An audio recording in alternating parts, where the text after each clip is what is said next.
Estou de volta para fazer o segundo vídeo sobre o assunto guerra espiritual, que está lá em Efésios capítulo 6. Você que assistiu o primeiro vídeo falando sobre os principados, potestades, dominadores desse século, depois de assistir aquele vídeo você vai ter um entendimento melhor acerca desse vídeo. E para dar continuidade, mas agora falando sobre a armadura que o apóstolo Paulo citou, eu quero ler com você Efésios capítulo 6, versículo 13 ao 18, que diz assim: Por esse motivo, vesti toda a armadura de Deus, a fim de que possais resistir firmemente no dia mau, e havendo batalhado até o final, permanecereis inabaláveis, sem retroceder.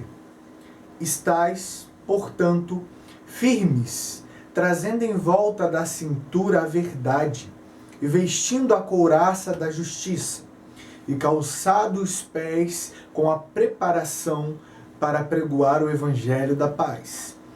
Embrasado sempre o escudo da fé, com o qual podereis apagar todas as setas inflamadas do maligno, usando igualmente o capacete da salvação e a espada do Espírito, que é a palavra de Deus, orando em espírito em todas as circunstâncias, com toda petição e humilde insistência. Para você que assistiu o vídeo anterior, você vai ter o entendimento que o apóstolo Paulo ele estava dizendo que a nossa guerra não é contra homens, mas contra principados, potestades, dominadores desse século e etc. Por exemplo, os principados eles atuam no entendimento de autoridades. Dominando no entendimento dessas autoridades, ele vai conseguir mudar a personalidade, o entendimento e principalmente as atitudes. Primeiro ele começa pelo entendimento. Mudando o entendimento, ele consegue modificar as tuas atitudes. Por isso, apóstolo Paulo começa a fazer um desenho de umas armaduras sendo colocadas, ou de um soldado vestindo algumas armaduras para que o nosso entendimento pudesse alcançar o que ele estava querendo falar. E ele primeiro diz sobre o cinturão da verdade. Por que ele diz acerca do cinturão da verdade? Porque se você tiver, mediante as suas atitudes, ou se você tiver tomando atitudes verdadeiras, esses espíritos eles não vão conseguir te dominar.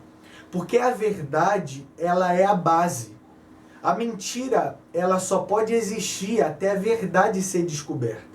Mas por que cinturão da verdade? Porque o cinturão ele fica nessa base aqui lombar, nessa base aqui da coluna.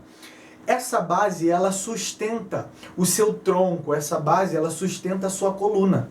Uma pessoa que não tem essa base aqui, ela não consegue ficar por muito tempo de pé.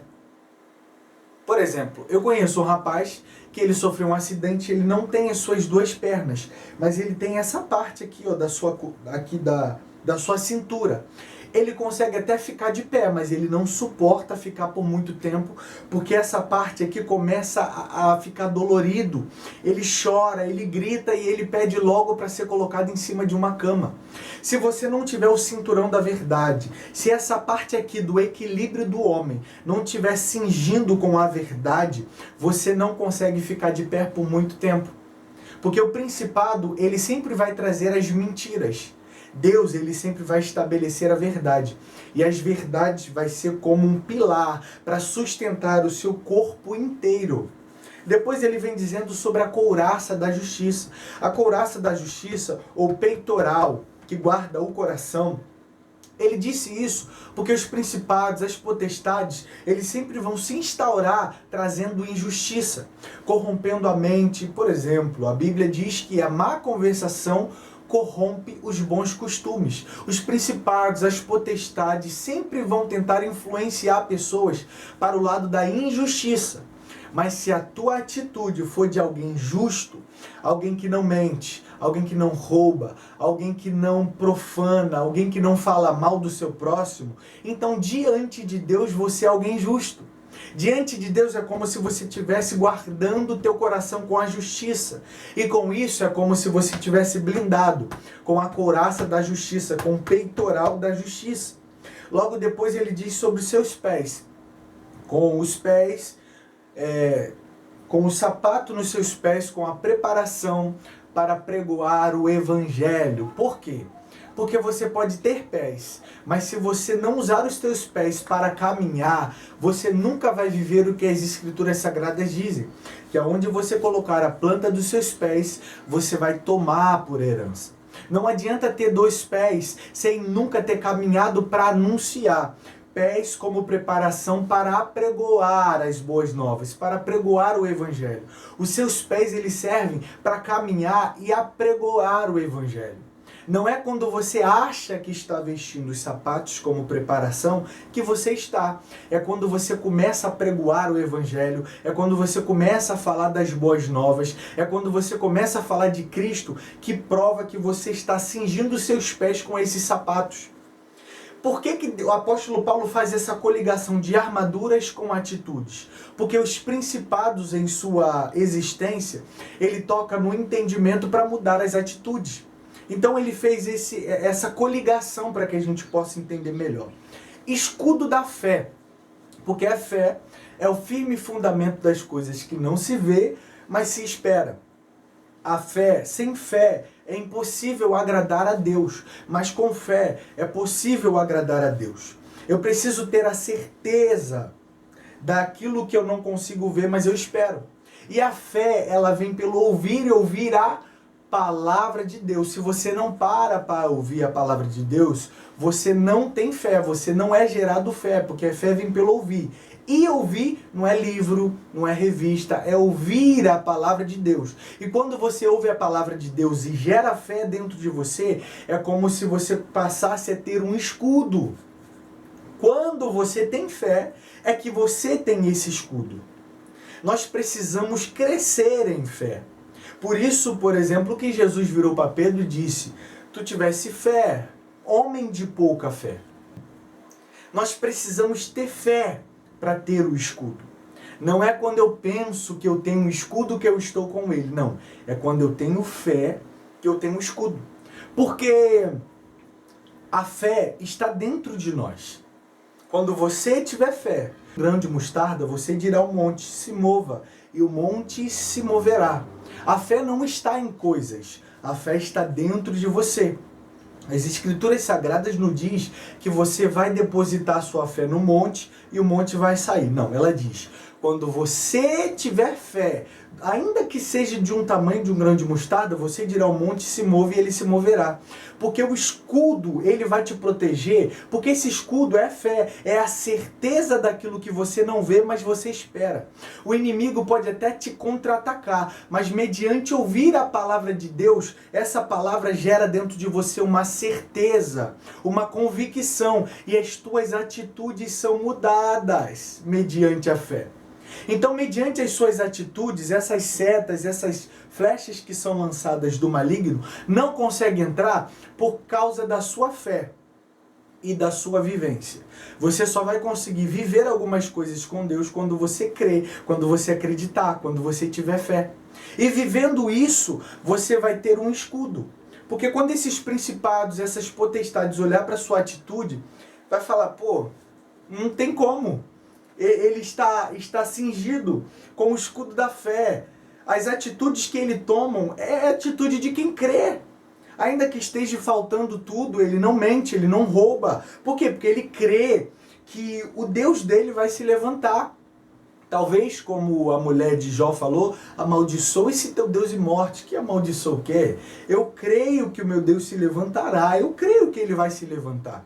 Então, a fé é o escudo de proteção. Pode estar vindo tudo contra você, mas se você tiver fé, as tuas atitudes vão demonstrar isso e você não vai receber a influência dos principados, das potestades. Você precisa estar guardado com a fé. Ou como, por exemplo, o capacete da salvação.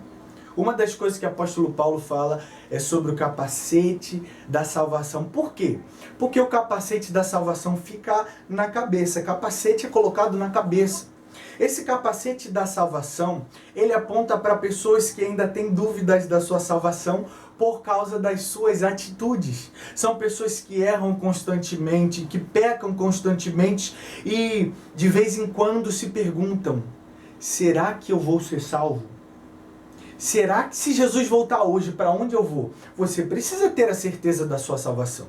Porque se você não tem a certeza da sua salvação, facilmente você vai ser influenciado pelos principados, potestades, dominadores desses séculos e entre outros. Você precisa bloquear a sua mente, você precisa proteger a sua mente com esse capacete da salvação. Você precisa, através da fé, ouvir a palavra de Deus e ter a certeza de que Jesus te salvou, de que Jesus morreu na cruz por você e Ele derramou todo o seu sangue. E esse sangue é suficiente para te blindar e te fazer viver uma vida de integridade, de santidade, ao ponto de você, uau, eu creio que eu fui salvo. Primeiro, porque Jesus morreu por mim, e segundo, porque eu nego a mim mesmo, eu tomo a minha cruz e sigo a Ele. Então não me resta sombra de dúvidas. Depois ele fala sobre a espada do Espírito, que é a palavra de Deus. Nessa luta, por isso que ele diz, a nossa luta não é contra homens, mas contra principados e potestades que atuam no reino espiritual. Nessa luta você não vai vencer lutando contra as pessoas, porque essa espada, ela simboliza a palavra de Deus. Você só vai conseguir destruir os principados, as potestades no mundo espiritual quando você usar a palavra de Deus. Porque a palavra de Deus é a verdade. A palavra de Deus é verdadeira. A palavra de Deus, ela construiu todas as coisas desde o princípio. Com a sua palavra.